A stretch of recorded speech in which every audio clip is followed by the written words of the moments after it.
नमस्कार. आम्ही पार्लेकरच्या पार्ल्यातील वैद्यकीय सुविधा पुरेशा आहेत का या फेसबुक लाईव्ह कार्यक्रमात मी आपल्या सर्व करतो या. आणि आजचा विषय तुम्हाला सगळ्यांना माहितीच आहे की विषय असा आहे की पार्ल्यातल्या वैद्यकीय सुविधा पुरेशा आहेत का.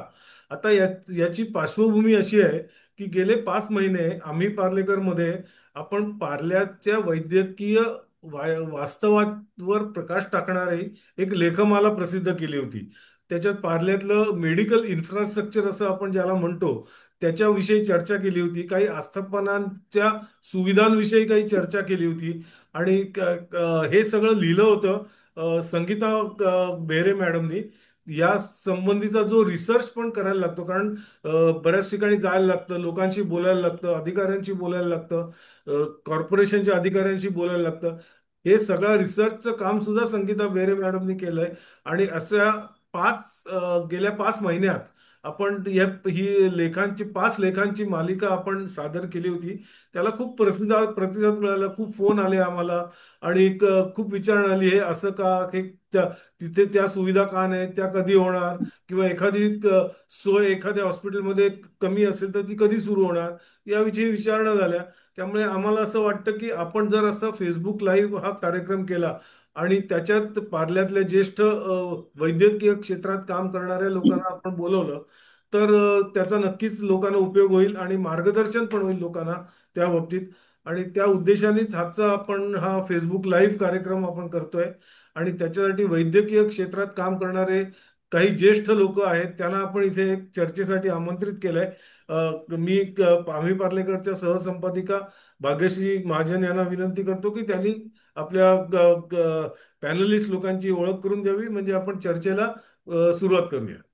Yes sir. मी अगदी थोडक्यात ओळख करून देते कारण ऑलरेडी आपल्याला उशीर झालाय. डॉक्टर सुहास पिंगळे, वैद्यकीय क्षेत्रातलं सर्व पार्लेकरांना परिचित असलेलं एक सिनियर व्यक्तिमत्व. गेली अनेक दशकं विलेपार्ले पूर्व येथे फॅमिली डॉक्टर म्हणून कार्यरत होते.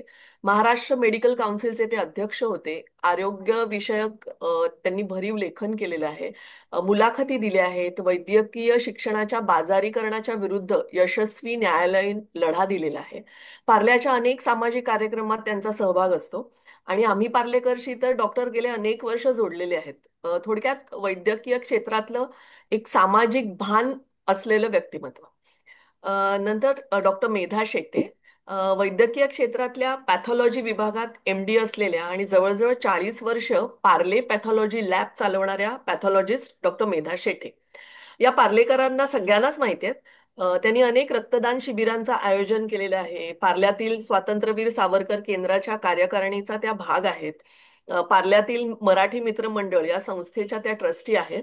आणि सध्या थॅलेसेमिया या आजाराबाबत जागरूकता आणण्याच्या दृष्टीने त्या मोठ्या प्रमाणात प्रयत्नशील आहेत.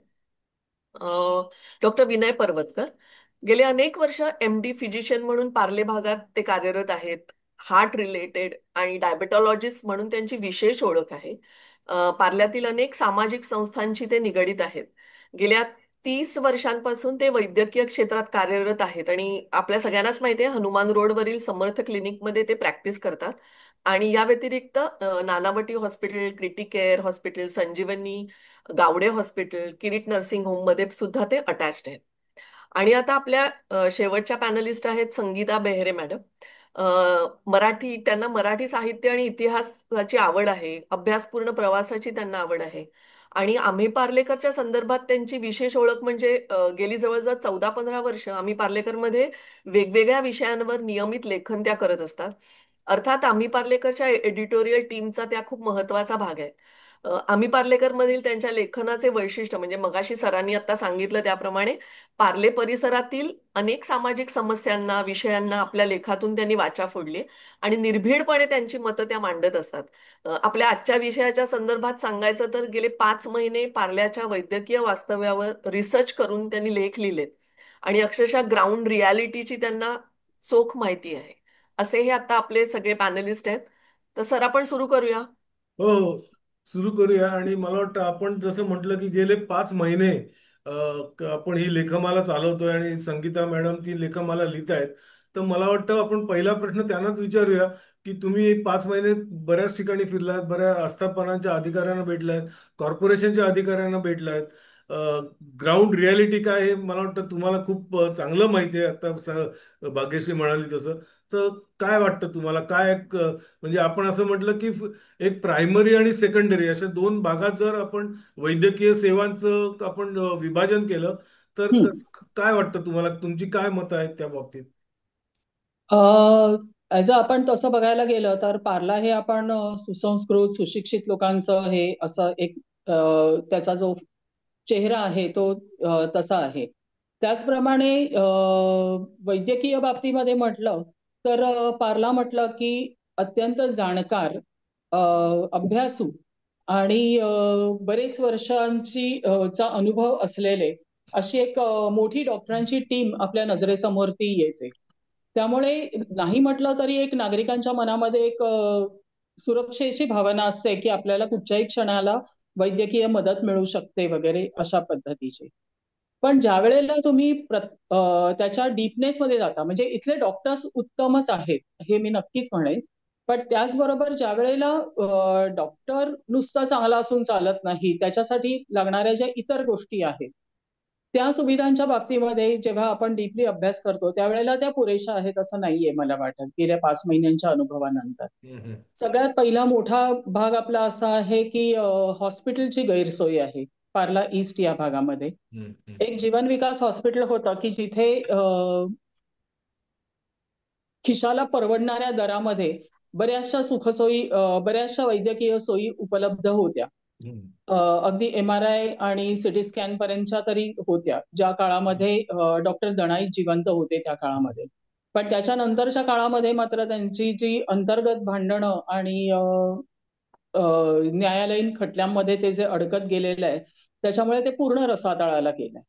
हम्म, आणि आजही त्याच्यातला कुठचाच भाग विभाग म्हणजे ते 3 गट झाले आहेत. 2 बहिणी एका बाजूला, एक फॅमिली एका बाजूला हम्म, आणि तिथले कर्मचारी आणि डॉक्टर्स असा तिसरा एक भाग. याच्यामध्ये आज जवळजवळ नामशेष झालेलं आहे म्हटलं तरी चालेल. एक मोठं इन्फ्रास्ट्रक्चर तिथे असून सुद्धा आणि त्याचा उपयोग पार्लेकरांना काहीच होत नाहीये. दुसरं हॉस्पिटल शिरोडकर हॉस्पिटल जे म्युन्सिपाल्टीचं आहे. अ, गेले कित्येक वर्ष ते गायनॅक हॉस्पिटल म्हणून प्रसिद्ध होतं. 2014ला ते बंद करण्यात आलं की त्याचं रिडेव्हलपमेंट करायचं म्हणून. 14 ते 16 ते नुसतंच बंद अवस्थेत होतं. 16 ते 20 मध्ये त्याचं काम होऊन 5 मजली इमारत उभी राहिली. पण त्याच्यानंतर ते त्या काळामध्ये कोविड असल्यामुळे ते कोविड सेंटर बनवलं गेलं.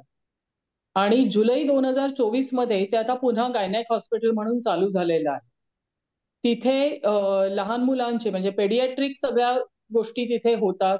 ओपीडी, गायनॅक आणि पेडियाट्रिकची ओपीडी फार सुंदर चालते तिथे. फार चांगली लोकांना तिथे ट्रीटमेंट मिळते त्याची. पण तिथला मेजर गोष्ट अशी आहे की तिथे गायनॅक हॉस्पिटलमध्ये जी डिलिव्हरीची सोय असायला पाहिजे हम्म. त्याच्यात कशी बशी ज्यांची डिलिव्हरी नॉर्मल होईल याची 100% शाश्वती आहे अशांचीच फक्त डिलिव्हरी ते तिथे करू शकतायत. आणि त्याचं मेन कारण हे आहे की तिथलं ऑपरेशन थिएटर अजूनपर्यंत बंद आहे. आ, कारण त्याला लागणाऱ्या ज्या सुविधा आहेत, ऑपरेशन टेबल आणि इतर जी मशिनरी ती हम्म, अजूनही अवेलेबल झालेली नाहीये. म्हणजे आता हॉस्पिटल चालवून जवळजवळ 1.25 वर्ष होऊन गेलंय. आणि अजूनही मेडिकल ऑफिसर्स जे आहेत या वॉर्डाचे, आपल्या के वॉर्डचे, हम्म, त्यांच्याकडनं उत्तरं अशीच आहेत की हो आता त्यांची मिळतील 2-4 महिन्यामध्ये. हम्म, हम्म, पण त्या 2-4 महिन्यांना खरंच किती अंत आहे हे माहिती नाही. त्यामुळे इथल्या सगळ्या गायनॅकच्या केसेस ह्या BN देसाई किंवा कुपरला पाठवाव्या लागतात.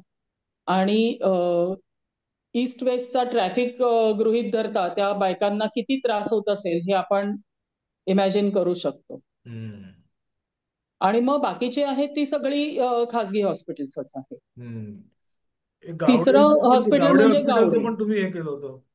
गावडे कुठचं? हॉस्पिटलचं पण हो, तुम्ही गावडे त्याच्यावर हॉस्पिटलचं लिहिलं पण होतं. हे केलं होतं आणि तेही ट्रस्टचं हॉस्पिटल आहे. बरोबर. पण तिथला जेव्हा आढावा घेतला तेव्हा लक्षात आलं की त्यांचे बेसिक रेट्स जे आहेत म्हणजे कॉटचे किंवा याचे जे बेसिक रेट्स आहेत ते ट्रस्टच्या हॉस्पिटलला योग्य आहेत. हम्म, हम्म, पण साधारणतः हॉस्पिटलमध्ये ऍडमिनिस्ट्रेशनचा जो विभाग असतो तो डिसाईड करत असतो की पुढच्या ऑपरेशन्स किंवा ट्रीटमेंटच्या हे किती होतील, हम्म, खर्च किती येईल किंवा काय होऊ शकेल याची अंदाज तो देत असतो.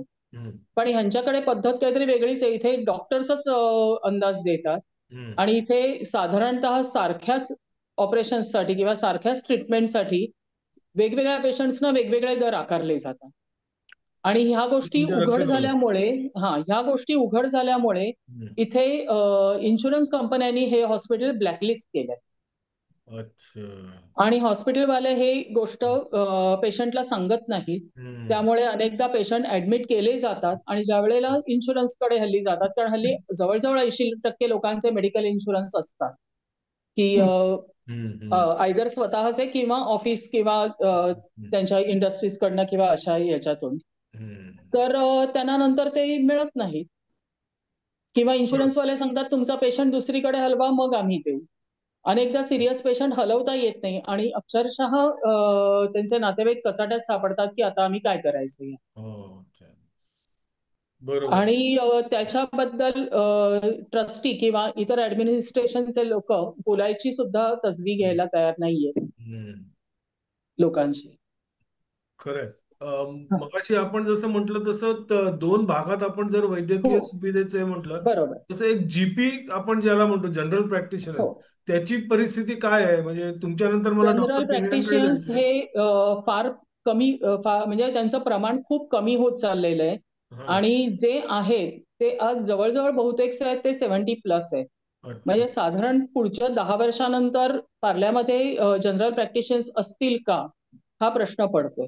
अच्छा. 50च्या आसपास किंवा 40च्या आसपासचे जे जीपी आहेत ते हार्डली बोटावरती मोजण्या इतपतच फक्त आहे. बरोबर. आणि सगळे जे पार्ल्यात तुम्हाला माहिती आहे सिनियर सिटीजनची संख्या जास्त आहे आणि ते एकटे असतात बऱ्याच ठिकाणी, कारण मुलं बाहेर आहेत अनेकांची अशा परिस्थितीत. तर अशा वेळेला जीपी वरती ते जास्त अवलंबून असतात. कारण जीपी तुम्हाला व्हिजिट करू शकतो, होम व्हिजिट हम्म. देऊ शकतो. बाकी कोणी होम व्हिजिट म्हणजे स्पेशालिस्टनी केली तरी ती जास्त परवडत नाही खिशाला अनेकदा. हम्म. हा प्रश्न असतो. आणि जीपी हे नाही म्हटलं तरी स्पेशालिस्ट आणि पेशंट ह्याच्यामधलं एक काय म्हणतो आपण मध्यस्थ असतो हो, हो, जो हो. प्रॉपरली हँडल करू शकतो. तर तो एक मोठा प्रश्न निर्माण होतोय. बरोबर. आणि तिसरी गोष्ट म्हणजे म्युन्सिपाल्टीचे दवाखाने हम्म. जे आपल्या एरियामध्ये जवळजवळ आपल्या वॉर्डमध्ये 8-10 जवळजवळ आहेत. एक गुंदवलीचं जे केवॉर्डचं ऑफिस आहे तिथेच आहे. हम्म. पुन्हा संभाजीनगरला आहे.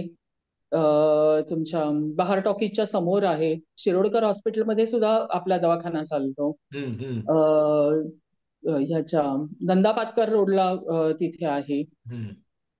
त्यांची पोस्ट आहेत शिवाय हम्म. मेडिकल पोस्ट आहेत त्यांचे एक अजमल रोडला आणि एक नेहरू रोडला अशी पोस्ट आहेत. तिथेही हम्म. तुम्हाला औषधही मिळतात. बरं म्हणजे मला असं लक्षात आलं की ह्या मुळात आधी ना गेल्यानंतर जुने जे म्युन्सिपाल्टीचे दवाखाने होते तिथली गर्दी तिथला काळोख आणि हम्म. अत्यंत गचाळपणा गलिच्छपणा हा जो होता तो बऱ्याच अंशी ह्या सगळ्या दवाखान्यांमधनं नाहीसा झालेला मला जाणवला. अच्छा.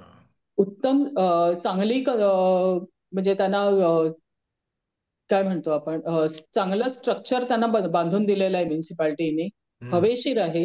हो. आणि कोविडच्या नंतर त्याच्या स्वच्छतेच्या प्रमाणामध्ये पण उत्तम प्रगती झालेली आहे. हम्म. हम्म. हम्म. आणि जवळजवळ प्रत्येक दवाखान्यामध्ये दिवसाला 60 ते 70 पेशंट, 60 ते 80 ह्या ऍव्हरेज पेशंट तिथे सेवा घेत आहेत, वैद्यकीय सेवा घेत आहेत. आणि चालू आहे पण तिथे आणि काही बहुतेकच्या ठिकाणी फुकटच आहे वैद्यकीय सेवा. काही बरोबर. ठिकाणी नाममात्र ₹10 घेतले जातात फक्त ठीक आहे. पेपर एकंदरीत काढण्याचे. चांगलं काम करतात म्युन्सिपल हो, चांगलं कॉर्पोरेशनचे काम दवाखाने, करतात. चांगलं काम करतात. हो, बऱ्यापैकी.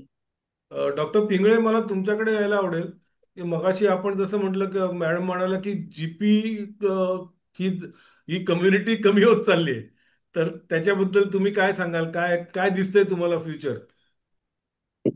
नाही, बेसिकली कसं आहे, आरोग्य व्यवस्था जी आहे त्याच्यामध्ये प्राथमिक सुविधा आरोग्याच्या हे आतापर्यंत आपण दोन भाग करू, एक खाजगी आणि मॅडमनी सांगितलं त्याप्रमाणे इथे बृहन्मुंबई महानगरपालिका दवाखाने आणि अशा स्वरूपाची सेवा देते. हम्म. जे खाजगी दवाखाने पार्ल्यामध्ये होते पूर्वी,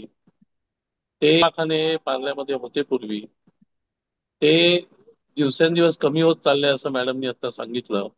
त्याला अनेक कारणं आहेत.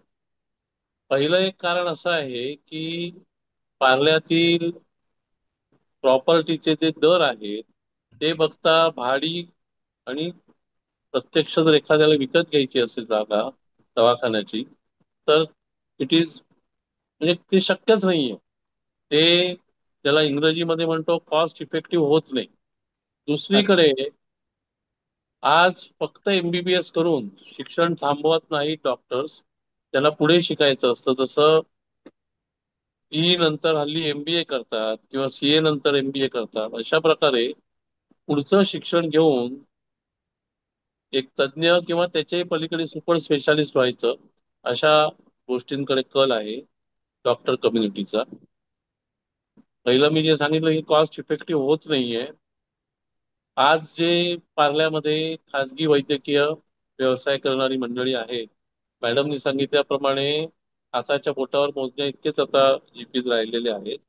आणि त्यात सुद्धा 45 ते 50 मध्ये एका हाताची बोटं सुद्धा पुरे पडतील एवढेच राहिलेले आहेत.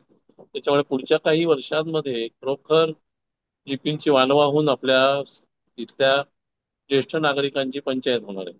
आता जीपी नेमकं काय करत असत पूर्वी फॅमिली डॉक्टर, अनेक प्रसिद्ध डॉक्टर आपल्याला माहिती आहेत. तर ते साधे आजार, सर्दी खोकला ताप याच्यापासून टायफॉइड असो किंवा आणखी इतर आजार असो, ह्याची पण ते ट्रीटमेंट करत असत. निदान करणं बेसिक एखाद्या आजाराचं हे काम ते करत असत. आणि हे सर्व परवडणाऱ्या खर्चात होत असे. दुसरं ते घरी जाऊन व्हिजिट करत असत इमर्जन्सीच्या वेळी. रात्री बेरात्री सुद्धा मी स्वतः अनेक रात्री अशा जागून काढलेल्या आहेत. अशा प्रकारे ते सेवा देत असत. तिसरी गोष्ट, योग्य तो सल्ला देऊन कधी तज्ज्ञाचा सल्ला घ्यायचा किंवा कधी एखाद्या रुग्णाला ऍडमिट करायचं, हे हे डॉक्टर तुम्हाला सांगत असत. आता गंमत अशी झालेली आहे की यांची संख्या खूप कमी झाल्यामुळे याच्या पुढे जर का एखाद्या ज्येष्ठ नागरिकाचं वयपरत्वे जर मृत्यू झाला, तर तो मृत्यूचा दाखला जो असल्याशिवाय तुम्हाला पुढचे व्यवहार करता येत नाहीत, ते देणारी डॉक्टर्स आहेत कुठे पार्ल्यात, अशी आता परिस्थिती झालेली आहे. माझ्या जे कानावर येते त्याप्रमाणे घरी जाऊन पेशंटला तपासणं, होम व्हिजिट करणं, हा प्रकार पण खूप कमी झालेला आहे. आणि हा जो मी दुसरा सांगितला हा तर खूप भयावह प्रश्न आहे की जर का नैसर्गिकरित्या एखाद्याचा वृद्धावस्थेमुळे जर मृत्यू झाला, तर तुमचे ते नेहमीचे डॉक्टर नसले तर तुम्हाला मृत्यूचा दाखला मिळवणं हे सुद्धा खूप कठीण आहे. आता हो. हे सर्व प्रश्न मांडल्यानंतर आपण नुसते प्रश्न मांडून उपयोग नाहीये. तर इथे मला जर तुम्ही संधी दिली तर मी थोडीशी याच्याकरता काय आपल्याला करता येईल, सोल्युशन किंवा उत्तर म्हणून काय करता येईल. तर एक आपल्याला जो जागेचा प्रश्न आहे तो डॉक्टर आज पिंगळे आणखी पण एक जनरल प्रॅक्टिशनरचा उपयोग म्हणजे जाणवतो आहे की जनरल प्रॅक्टिशनर, कन्सल्टंट आणि पेशंट ह्याच्या मधला एक दुवा पण होते की कुठलं तरी एक ऑपरेशन करायचंय तर ते सगळं समजावून देणं, त्याला हो. त्याच्या नंतरची काळजी घेणं, आधीची काळजी घेणं काय, हे सगळं बरोबर. जनरल प्रॅक्टिशनर अगदी उत्तम तऱ्हेने करत होते. त्यामुळे प्रत्येक फॅमिली फिजिशियन आपण जे म्हणायचो की प्रत्येक कुटुंबाचा एक डॉक्टर असायचा आणि त्यांना हो. पूर्वीच्या पिढीची पण फॅमिली हिस्ट्री माहिती असायची. हे सगळं आता कमी होत चाललंय असं वाटतं की हा समन्वय साधणार कोणी राहिलं नाहीये. पेशंटला अनेक प्रश्न असतात. साधारण आता आपण घेतलं तर बायपास तुम्ही सजेस्ट केलं तर बायपास साठी आधी काय तुम्ही करायला पाहिजे किंवा नंतर काय काळजी घ्यायला पाहिजे, अगदी छोट्या छोट्या बारीक गोष्टी असतात पण त्या सुद्धा इम्पॉर्टंट आहेत असं मला वाटतं. नाही, नक्कीच आहेत. कारण होतं काय माहितीये का, हे जे सगळे स्पेशालिस्ट असतात ना, हे इतके बिझी असतात त्यांना वेळ की नसतो. त्यांना ते एक्सप्लेन करत बसायला वेळ नसतो. त्यांचे असिस्टंट वरती ते सोपवून टाकतात. ते असिस्टंट अनेकदा काही प्रॉपर उत्तरं देत नाहीत आणि तिथे मात्र खरोखर नक्की काय चाललंय आपल्या पेशंटचं आणि काय आपलं त्याची अवस्था आहे आणि पुढे काय करायची गरज आहे आपल्याला याच्या बाबतीमध्ये पेशंटचे नातेवाईक खरंच कन्फ्युज अवस्थेत असतात. हम्म. येस. बोलू का पुढे? हा, हो, बोला बोला नक्की. बोला. येस. तर जागेचा जो प्रश्न आहे त्याच्याकरता आपल्या पार्ल्यामध्ये अनेक जुन्या धर्मादाय संस्था आहेत. त्यांच्या स्वतःच्या वास्तू आहेत पार्ल्यामध्ये. यांनी जर आपल्या वास्तूमध्ये फार नाही एक 100 स्क्वेअर फूट जागा जर होतकरू तरुण डॉक्टरांना जर दिली भाड्याने, तर अशी तरुण डॉक्टर मंडळी आपल्या समाजाला योग्य ती फॅमिली डॉक्टरची सेवा देऊ शकतील असं एक मला वाटतं. दुसरं, अशा प्रकारे ज्यांची प्रॅक्टिस करण्याची इच्छा आहे, कारण जेव्हा एखाद्या गोष्टीची स्केअरसिटी होते, खूप त्याची तुटवडा होतो एखाद्या गोष्टीचा, तेव्हा तिकडे स्कोप वाढतो. तर तसं जर कोणाला करायचं असेल तर जागेमध्ये परवडणाऱ्या नाहीये जागा किंवा भाडी सुद्धा परवडणारी नाहीयेत. अशा वेळी आजचं जी टेक्नॉलॉजी आहे, तर तुम्ही जर मोबाईल ठेवलात स्वतःकडे आणि टू व्हीलर जर ठेवलं, तर तुम्ही रुग्णाला जर हवं असेल तर त्याच्या घरी जाऊन तपासून काय हम्म. प्रकारची औषध योजना केली पाहिजे किंवा पुढे काय करायला पाहिजे याचा त्यांना सल्ला देऊ शकता योग्य तो. आणि अशा प्रकारे हे दोन जे प्रश्न मी जे सांगितले त्याच्यावर आपण मात करू शकतो. हम्म. दुसरी एक गोष्ट नेहमी लक्षात ठेवायला पाहिजे आता रुग्णांनी, की सध्या जे आधुनिक वैद्यक, ज्याला पूर्वी ॲलोपॅथी असा एक जुना शब्द आहे, आता तो गेला, 19व्या शतकातला आहे तो शब्द. सध्या आम्ही त्याला मॉडर्न मेडिसिन म्हणतो. त्याच्याही पलीकडे एव्हिडन्स बेस्ड मेडिसिन आणि आता टेक्नॉलॉजी ड्रिव्हन मेडिसिन झालेलं आहे. म्हणजे आता खूप AI पर्यंत त्याचा उपयोग झालेला आहे. म्हणजे आपण वापर करतोय त्याचा, किंवा रोबोटिक सर्जरीज आलेल्या आहेत. हो. तर ह्या प्रत्येकाची एक कॉस्ट असते. हम्म. रुग्णांना सर्वात उत्तम अशी जर सेवा हवी असेल तर त्याची किंमत पण देण्याची तयारी ठेवली पाहिजे. त्याच्याकरता आपल्याला एक मार्ग आहे की आपण आरोग्याचा विमा काढू शकतो. दुसरा मार्ग असा आहे की जसं आपण मुलांची शिक्षण किंवा इतर गोष्टींकरता आपल्या ज्या प्रपंचातील लग्न म्हणा जसे आपण सेव्हिंग करतो, तसं स्वतःच्या आरोग्याची काळजी घेण्याकरता आपण काहीतरी सेव्हिंग करायला पाहिजे.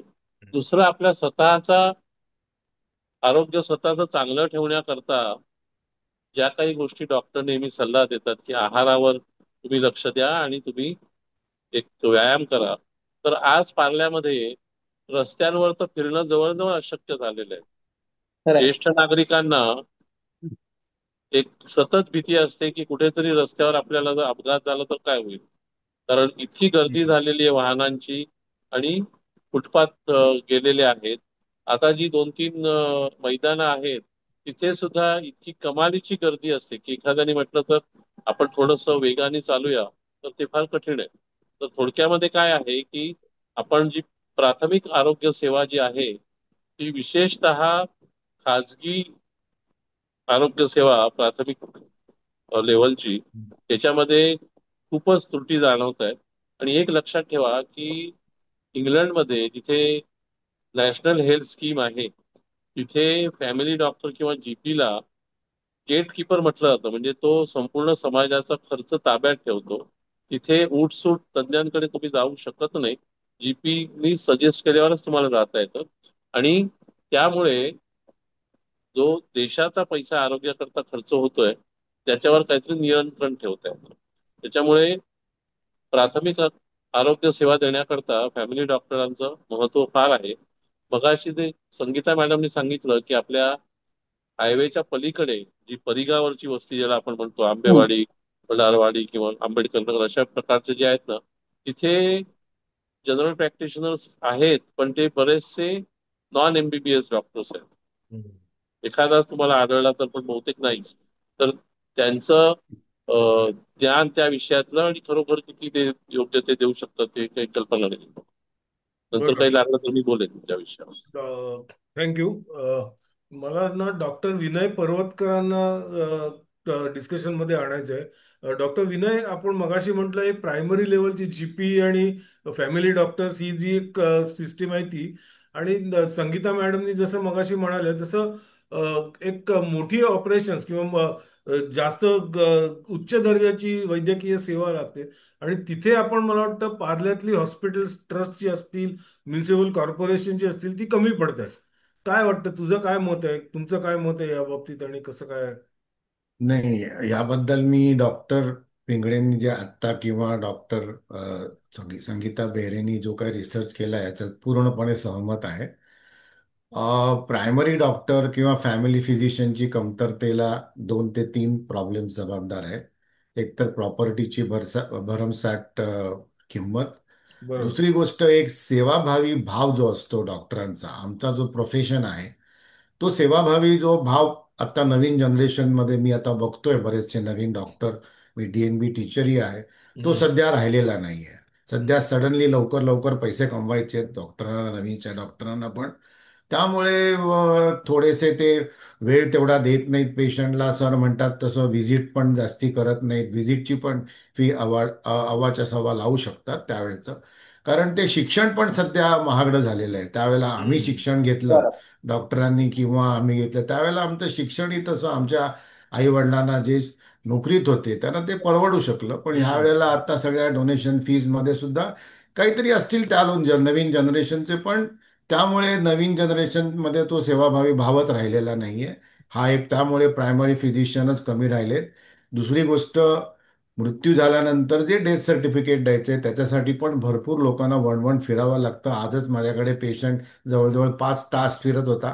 पण काय, हा जो प्रॉब्लेम आहे तो आपण समाजाने पण विचार केला पाहिजे की आता आपला माणूस जर एकटा आहे तर पुढचं काय काय आपण. कारण पार्ल्यातला रुग्ण हा अतिशय. डेथ सर्टिफिकेट का नाही मिळत, म्हणजे त्याच्यात काय प्रॉब्लेम असू शकतो? नाही, याच्यामध्ये प्रॉब्लेम असा झालाय की काही काही प्रायमरी फिजिशियन, मी नावं घेत नाही, तर ते ठेवतच नाहीत. आता ह्याच्यावर काय करायला पाहिजे मला माहित नाही. आजच मी एका फार सिनियर डॉक्टरशी बोललो की नाही तुमचा प्रायमरी पेशंट आहे, तुम्ही का नाही देत सर्टिफिकेट. तर ते काय माहितीये का, प्रायमरी सर्टिफिकेट हे कॉर्पोरेशन हॉस्पिटलमधनं मिळतं. हम्म. त्यासाठी आता सध्या ऑम्निक्युरिस नावाच्या ॲपवरनं एक कोर्स करायला पाहिजे. कारण सरकार आता एक डेथ रजिस्ट्रीवर जास्ती लक्ष ठेवते की आपल्याकडे नॉन कम्युनिकेबल डिसिजेसमध्ये किती डेथ आहे, कम्युनिकेबलमध्ये किती आहे, ते प्रत्येक देश करत असतो. त्यामुळे आता म्युन्सिपाल्टी फार स्ट्रिक्ट झालेली आहे. त्यामुळे तुम्ही ऑम्निक्युरिसवरनं कोर्स केला की ते एक सर्टिफिकेट मिळतं. ते लावून तुमचं MMC सर्टिफिकेट रिन्युअल आणि तुमचं सगळं दिल्यानंतर तुम्हाला डेथ सर्टिफिकेट बुक मिळतं. तर लोकांनी किंवा कुठल्याही फॅमिली फिजिशियननी स्वतःहून जाऊन म्युन्सिपाल्टीतनं ते आणायला पाहिजे. कारण सगळे डॉक्टर्स तिकडे कॉपरेटिव्ह आहेत. हा एक म्युन्सिपाल्टीची एक जबाबदारी पण असते की आपण सगळ्यांनी मृत्यू झाल्यानंतर सर्टिफिकेट देणं हे प्रायमरी फिजिशियन किंवा कन्सल्टंट फिजिशियनची सुद्धा जबाबदारी आहे. त्यामुळे ते सगळं आमच्या प्रोफेशनचे जे इश्यूज आहेत ते आम्ही स्वतः जबाबदारी हे करून केले पाहिजेत. आणि शिकलं पाहिजे की बाबा ही आपली एक नैतिक जबाबदारी आहे की आपला पेशंट असेल तर गेला तर आपल्याला ते सर्टिफिकेट देणं आवश्यक आहे. तिसरी गोष्ट म्हणजे प्रायमरी सुविधा जर सांगायच्या झाला तर डॉक्टर पिंगळे आत्ताच म्हणाल्याप्रमाणे कुठल्याही हायटेकला कॉस्ट जास्ती असते, जागा जास्ती लागते, मशीन्सची कॉस्ट वाढलेली आहे. त्यामुळे पार्ल्यासारख्या जी छोटी एरिया आहे, जरी तिकडचे चोखंद आणि अतिशय हुशार पेशंट असले तरी तेवढी जागा उपलब्ध नाही आपल्याकडे. त्यामुळे सरप्रायझिंगली किंवा वस्तुस्थिती अशी आहे की वेस्टला आपल्याकडे नानावटी हॉस्पिटल जे मोठं होत आहे ते सगळे इक्विप्ड आहे. त्यामुळे आपल्याला तिथेच जावं लागेल असं मला वाटतं. इकडे आपल्याकडे जागेचा प्रॉब्लेम असल्यामुळे आणि मशीन्स कॉस्टली असल्यामुळे ज्ञानेश, हायटेक जे आपल्याला म्हणतो मल्टिपल हे आहेत. परत इमर्जन्सी मेडिसिन पण आता एक वेगळा मोठा सब्जेक्ट DNB साठी झालेला आहे. आणि त्यासाठी शिकणारी जी डॉक्टर्स असणारी जर कॅज्युअलिटी असेल तर त्याचा नक्कीच तुम्हाला किंवा कुठल्या इमर्जन्सी पेशंटला बराच फायदा होतो. म्हणजे इमर्जन्सी मेडिसिन एक अव्हॉल्विंग मेडिसिन आता हे झालेलं आहे, स्पेशालिटी झालेली आहे. त्यामुळे सगळं आता हायटेक झाल्यामुळे पार्ला ईस्टमध्ये थोडेसे इश्यूज आहेत. बरोबर. ओके. पण म्हणजे ह्याचा अर्थ तुम्हाला असं म्हणायचं आहे का की ज्या सगळ्या टेस्ट आहेत वेगवेगळ्या टाईपच्या हम्म. त्या बरोबर. त्या आपल्याला इथे त्या सुद्धा इथे आपल्याला फार कमी अवेलेबल आहेत ईस्टला, जर तुम्ही बघितलं तर. नाही म्हणजे पेट टेस्ट टेस्ट वगैरे ह्या ज्या सगळ्या टेस्ट आहेत ह्या मोठ्या हॉस्पिटल्सनाच होतात फक्त, आणि तिथे भयंकर कॉस्टली आहेत त्या. तुम्ही काय म्हणताय, रेडिओलॉजी टेस्ट म्हणताय का पॅथॉलॉजी टेस्ट म्हणताय? पॅथॉलॉजी टेस्ट बऱ्यापैकी आपल्या इथे होतात, कारण तिथे बरीच पॅथॉलॉजीची ही आहेत तशी आपल्याकडे. तसं पण बघायला गेलं वस्तुस्थिती अशी आहे सध्याची, पार्ला ईस्टमध्ये एकही MRI मशीन नाही, एकही सिटी स्कॅन मशीन नाही. एक्झॅक्टली तेच मला एक म्हणायचं आहे. मशीन नाही किंवा आपल्याकडे हे पण नाहीये म्हणजे. हा, तर आता ह्या म्हणजे पॉइंटला मी फक्त तुम्हाला एवढंच म्हणू शकेन. आता एक वसंतभाई गालिया म्हणून आहेत, त्यांनी शिरोडकर हॉस्पिटलच्या शेजारी एक हे चालू केलेलं आहे. वेस्ट वेलनेस म्हणून. हा, हा वेस्ट हा वेलनेस म्हणून. हम्म. आणि तिथे ह्या सगळ्या टेस्ट आणि याची सोय त्यांची केलेली आहे. अगदी अँब्युलन्स आतपर्यंत, म्हणजे त्यांचं अंडरग्राऊंड आहे, पण अँब्युलन्स सुद्धा अंडरग्राऊंड जाऊन पेशंटला घेऊन जाऊ शकते किंवा या याची. आता त्याची म्हणजे हे किती आहे, काय म्हणतो म्हणजे डॉक्टरांच्या हिशोबात याच्यात बघायला गेलं तर ॲज अ त्याची क्वालिटी काय आहे. म्हणजे मशीन्स उत्तम याची घेतलेली आहेत त्यांनी, पण मला बाकी वाटतं हा, अजून म्हणजे ती मेडिकल अजून लोकांपर्यंत पोहोचली नाहीये एवढी पोचलेलं नाहीये. काय एक्झॅक्टली. आहे ते नाही आम्ही नाही, काय आत्ताच सांगू असतंय शकतो, आणि ते ज्ञानेश, 3-4 हा महिनेच झाले आहेत त्याला. बोला मुळामध्ये बोला. आज कसं आहे हा, की मुलं पण सुशिक्षित झालेत, त्यांना गुगल पासून वेगवेगळ्या युनिव्हर्सिटीज मधून माहिती मिळत असते. बरं. त्याच्यामुळे सुरुवातीलाच डॉक्टरला विचारायचं, डॉक्टर काय तुमचं डायग्नोसिस आहे. हो, पूर्वी विचारायचे काय वाटतं डॉक्टर, कसला ताप आहे. आता म्हणतात डायग्नोसिस काय आहे तुमचं. आता नवीन पिढीला वैद्यकाचं जे शिक्षण आहे त्याच्यामध्ये जे शिकवलं जातं त्याच्यामध्ये, समजा पोटात एखाद्याला दुखतंय तर सोनोग्राफी हे अगदी बेसिक टेस्ट झालेली आहे. बरं हम्म. का, अगदी. हेडेक असेल एखाद्याला किंवा स्ट्रोक बसला तर सिटी स्कॅन हे बेसिक झालेलं आहे. फक्त अंदाज पंच नाही आता करू शकत. त्याच्यामुळे ह्या गोष्टी आपल्याला तपासून त्या सिद्ध कराव्या लागतात की मी म्हणतोय म्हणून नाहीये, तर ह्या बरोबर. टेस्टचा हा रिझल्ट आहे. म्हणून मी सांगतो की तुम्हाला असा असा आजार आहे बाबा, तुम्हाला पोटात दुखतंय तर हे अपेंडिक्स मुळे दुखतंय, किंवा हे पोटात दुखतंय हे गॉलस्टोन मुळे दुखतंय. तर त्याची बरोबर. सहजच कॉस्ट असते. आणि जसं विनयने सांगितलं की कुठलंही मशीन ठेवायला एक तर जागा पाहिजे. पार्ल्यामधले सगळ्यांना रेट्स माहिती आहेत काय आहेत ते चालू. आणि दुसरी गोष्ट, मशीन्स जी असतात त्याची नवीन नवीन व्हर्जन्स येत राहतात, आणि जे हम्म. मशीन असतं त्याचं अॅन्युअल मेंटेनन्स कॉन्ट्रॅक्ट असतं, हम्म. बरोबर. देखभाल करावी लागते. दुसरी गोष्ट, ते मशीन वापरणारे तज्ज्ञ डॉक्टर पाहिजेत, आणि ती मशीन्स हा, नीट त्याची देखभाल करणारी टेक्निशियन्स पाहिजेत. हो हो. बरोबर. या दोन्ही गोष्टींची पण कॉस्ट असते. राईट. त्याच्यामुळे पार्ला ईस्टला अशा प्रकारे जी जरूर आहे तसं देणारी संस्था फारशी कुठे पुढे आलेली दिसत नाहीये. तर म्हणजे हा प्रोजेक्ट करण्यासारखा आहे पार्ला ईस्टला. बरोबर आहे. म्हणजे मगाशी संगीताताई जसं म्हणाल्या की आपल्या पार्ल्यातून अक्षरशः प्रत्येक गोष्टीसाठी स्पेशालिटी लोक उपनगरातून येत असतात. हो. फक्त एक वैद्यकीय म्हणजे जी महत्वाची सेवा आहे की माझ्या मते पार्ल्यात ज्येष्ठ नागरिकांची संख्या इतर उपनगरांपेक्षा नक्कीच जास्ती आहे. सो तिकडे तर ही इतकी महत्वाची सेवा तशी आपण सगळेजणच थोडं लाईटली ती समहाऊ घेतली जातीये असं बरोबर. एकंदरीतच चित्र वाटतंय. कारण बाकी सगळ्या गोष्टी अप टू द मार्क आहेत एक्सेप्ट हम्म. दिस. आणि ह्या वैद्यकीय सेवेचा आम्ही आढावा घेत असताना ह्या ज्या टेस्टच्या बाबतीमध्ये हे एक गालिया सरांचं आम्ही आता म्हणजे नवीन बघितलं की त्यांनी तो प्रोजेक्ट चालू केलाय. आणि आता तरी ते म्हणतात की आम्ही फार लिमिटेड कॉस्टमध्ये ते हे देणार आहोत वगैरे. हो हो आणि दुसरं जे गाला आय हॉस्पिटल आहे हम्म. त्यांनी रिडेव्हलप करायला घेतलेलं हो आहे, आणि हो. तिथे आता सगळ्या वैद्यकीय सुविधा ह्या ज्या आहेत, म्हणजे टेस्टच्या सगळ्या प्रकारच्या सुविधा ह्या तिथे उपलब्ध होणार आहेत अशी एक ही आहे. म्हणजे आता बरोबर आहे. त्याला आणि दोन तरी दोन डोळ्याच्या तीन इथे वर्ष डॉक्टरच्या लागतील त्याला पलीकडे बाहेर का, पडायला. डोळ्याच्या हॉस्पिटलच्या? डोळ्याचे आहेत. हं? फक्त डोळ्यांचं डोळे. हॉस्पिटल ते जनरल हॉस्पिटल करणार आहेत का? करेक्ट. हो. नाही, त्यांनी सांगितल्याप्रमाणे ना, आत्ताचं जे हार्डली 2 मजली हॉस्पिटल होतं हो. म्हणजे, हा, ते आता 8 मजली 8 करणार आहेत. मजली होणार आहे. आणि अ, एक एक अख्खा फ्लोर डोळ्यांचा आहे, एक अख्खा फ्लोर असा म्हणजे डेंटल आहे. हा, म्हणजे आणि त्याच्यात डेंटल जवळजवळ आहे, हा 10. हार्टच्या सगळ्या टेस्ट तिथे होणार करेक्ट. आहे. त्याच्यानंतर कॅन्सर आणि अल्झायमर वगैरे ह्या गोष्टीच्या टेस्ट मध्ये पण हा, म्हणजे त्यांनी आपल्याला सांगितलं त्याप्रमाणे माझ्या मते 100 छोटी जी ऑपरेशन्स असतात ना, बेसिक हम्म, 100, हम्म, ती हम्म. हा, तिकडे होऊ शकतात. आणि मल्टी स्पेशालिटी हॉस्पिटल होणार आहे हा, थोडक्यात. पण म्हणजे हा, हो, हो. नॉट व्हेरी ऍडव्हान्स लेवलचं, पण अगदी ज्या छोट्या मिड छोट्या लेवलचं. ऑपरेशनना आपल्याला सतत पार्ला वेस्टला किंवा जावं लागतं बरोबर. अंधेरी साईडला, तर हम्म. ते थोडंसं पार्ल्यात त्याचं हो, प्रमाण थोडंसं हो, हो. म्हणजे वाढेल इथल्या चांगलं आहे, इथे. म्हणजे वाढेल. होप ठेवण्याला जागा आहे आपल्याला, आपण आशा हो. ठेवू शकतो, हो. चांगला हो. सुधारणा होईल अशी. तर येस. मगाचपासून आपण टेस्ट विषयी बोलतोय, हम्म. पॅथॉलॉजिकल किंवा अशा. तर मला वाटतं मेधा शेटे मॅडम आहेत इथे, तर हो. आपण त्यांच्याकडून ऐकूया. त्यांनी मला वाटतं गेले किती 40-50 वर्ष झाली पार्ल्यात त्या हो. या क्षेत्रात काम करतायत. तर कसं बदलत गेलं आणि कसं आत्ताचं काय परिस्थिती आहे सध्या मॅडम? म्हणजे मी खरंच 40 वर्षात खूपच पॅथॉलॉजीमध्ये बदल झालाय. हो, हो, अगदी सुरुवातीला आम्ही ज्या टेस्ट मॅन्युअली करायचो, प्रत्येक टेस्टला अर्धा अर्धा तास लागायचा. हो. आणि मॅन्युअल एरर ज्या व्हायच्या त्या आता खूपच कमी झाल्या आहेत. अगदी ब्लड कलेक्शन पासून ते पुढे प्रोसेस करण्यापर्यंत.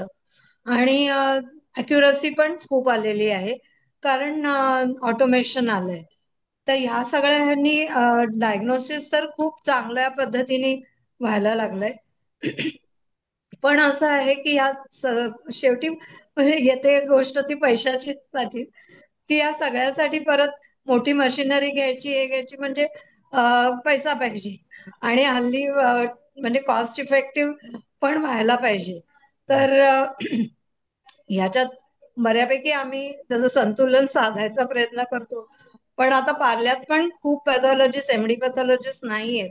जवळजवळ आम्ही दोघं तिघ जणच आहोत पार्ल्यात. हम्म. आणखीन जर लॅब झाल्या तर खरं आपला तसा एरिया थोडा छोटा आहे, पण सगळ्यांनी इंटरेस्ट घेऊन करायला. पण बऱ्यापैकी आता खूपच सुधारणा झाली आहे. म्हणजे आमच्या वेळी असं म्हणायला नको, मी जेव्हा एमडी पास झाले त्यावेळेला HIV ची टेस्ट पण नव्हती.